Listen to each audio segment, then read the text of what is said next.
विरोधी पक्षनेते राहुल गांधी, खासदार प्रणिती शिंदे यांच्यासह काँग्रेसच्या खासदारांना पोलिसांनी ताब्यात घेतल्याचा काँग्रेसकडून तीव्र निषेध. लोकशाहीचा आवाज दडपण्याचा मोदी सरकारचा प्रयत्न. नवी दिल्ली इथं काल तरुण विद्यार्थ्यांवर झालेल्या कथित अमानुष अत्याचाराबाबत पंतप्रधान नरेंद्र मोदी यांच्याकडून उत्तर मागण्यासाठी काँग्रेसच्या वतीनं आंदोलन करण्यात आलं. विद्यार्थ्यांवरील अत्याचार, दडपशाही आणि सरकारच्या भूमिकेविरोधात काँग्रेसचे नेते व लोकसभेतील विरोधी पक्षनेते श्री राहुल गांधी यांच्या नेतृत्वाखाली काँग्रेसचे खासदार पंतप्रधान नरेंद्र मोदी यांच्या निवासस्थानाकडे पायी मोर्चाने पोहोचले. यानंतर विद्यार्थ्यांना न्याय मिळावा, सरकारने या घटनेची जबाबदारी स्वीकारावी या मागणीसाठी धरणं आंदोलन सुरू करण्यात आलं. विद्यार्थ्यांच्या हक्कांसाठी आणि त्यांच्या भवितव्याच्या प्रश्नांवर आवाज उठवणाऱ्या या आंदोलनाला दडपण्यासाठी दिल्ली पोलिसांनी विरोधी पक्षनेते राहुल गांधी आणि खासदार प्रणिती शिंदे यांच्यासह काँग्रेसच्या खासदारांना ताब्यात घेतलं. पोलिसांनी राहुल गांधी यांना ज्या पद्धतीने उडतनेत ताब्यात घेतलं ते अत्यंत निषेधार्ह असून लोकशाही मूल्यांना काळिमा फासणार आहे. विरोधी पक्ष नेत्यांसोबत केलेली ही वर्तणूक केवळ एका नेत्याचा अपमान नाही, तर संविधानाने निश्चित केलेल्या विरोधी पक्ष नेत्याच्या घटनात्मक पदाचा आणि देशातील कोट्यावधी जनतेच्या जनादेशाचा अपमान आहे.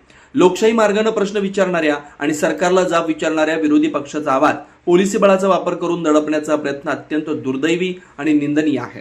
सरकार या गंभीर घटनेची जबाबदारी स्वीकारण्यास तयार नाही, तसेच संसदेत यावर चर्चा करण्याची त्यांची तयारी दिसत नाही. त्यामुळे विद्यार्थ्यांवरील अत्याचाराबाबत पंतप्रधान नरेंद्र मोदी यांनी देशाला उत्तर द्यावं अशी मागणी करण्यात आली. भारताच्या तरुणांचं भविष्य उद्ध्वस्त केल्याचा आरोप करत पंतप्रधान नरेंद्र मोदी आणि केंद्रीय गृहमंत्री अमित शहा यांनी राजीनामा द्यावा अशी मागणी करण्यात आली. यावेळी राहुल गांधी यांनी ठामपणे सांगितलं, गिरफ्तार करो, जेल में डालो, फर्क नहीं पड़ता. मोदी सरकार की सत्ता की ताकत से ज्यादा बड़ी हमारी सत्याग्रह की शक्ति है. हमारे बच्चों के साथ हुए अत्याचार का हिसाब तो देना ही होगा. आज पोलिसांनी फक्त राहुल गांधींना ताब्यात घेतलं नाही, तर देशाच्या विरोधी पक्षाच्या आवाजालाच दडपण्याचा प्रयत्न केला. मात्र आवाजांना बेड्या घालता येत नाहीत, ते अधिक दूरपर्यंत पोहोचतात. संसदेच्या पलीकडे विद्यार्थ्यांच्या हक्कांसाठी आणि सरकारच्या दडपशाही विरोधातील संघर्ष रस्त्यावर पोहोचलाय. लोकशाहीत प्रश्न विचारणाऱ्यांना गप्प करण्याचा प्रयत्न होऊ शकतो, मात्र जनतेकडून उत्तरदायित्वाची मागणी कधीही थांबणार नाही. राहुल गांधी यांना पोलिसांनी ताब्यात घेतल्याचं दृश्य संपूर्ण देशानं पाहिलं. या घटनेची नोंद आज कॅमेऱ्यात झाली. उद्या इतिहासात होईल. सत्ता बदलत असते, मात्र लोकशाहीच्या मूल्यांवर होणाऱ्या आघातांची नोंद इतिहास कायम ठेवतो. विरोधी पक्षाचा आवाज दडपण्याचा प्रत्येक प्रयत्न अखेर सत्तेलाच महागात पडतो.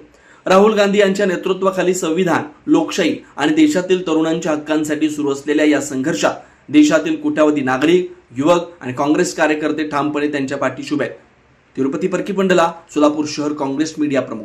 तिवाडी अन्नपूर्णा स्वीट्स अँड नमकीन सिन्स 1981, वर्षानुवर्षाचा टेस्ट रेकॉर्ड. साजूक तुपातील अस्सल मिठाईचा स्वाद, चोखंदळ ग्राहकांची गेल्या 4 दशकांपासूनची पहिली पसंती. तिवाडी अन्नपूर्णा स्वीट्स अँड नमकीन, सोलापूरकरांच्या विश्वासाला पात्र ठरलेले दर्जेदार मिठाई, नमकीन व स्नॅक्स आता सोलापुरात. साजूक तुपातील मिठाई, गुलाबजाम, बालुशाही, मलई म्हैसूर, मलई लाडू, ड्रायफ्रूट व बंगाली मिठाई, काजू कतली, केशर katli, chocolate katli, dry fruit varieties, rasmalai, अंगूर रबडी, स्नॅक्स कचोरी, कोथिंबीर वडी, समोसा, मटर करंजी, नमकीन, मका चिवडा, पोहा चिवडा, स्पेशल पोहा चिवडा, आलू भुजिया, पालक शेव, लसूण शेव, चकली, भाकरवडी, मसाला शेंग. विशेष आकर्षण, चतुर्थीसाठी साजूक तुपातील उकडीचे मोदक उपलब्ध. ऑर्डर स्वीकारल्या जातील. तिवाडी अन्नपूर्णा स्वीट्स अँड नमकीन, विश्वास, गुणवत्ता, चव. एकदा चाखाल पुन्हा पुन्हा याल.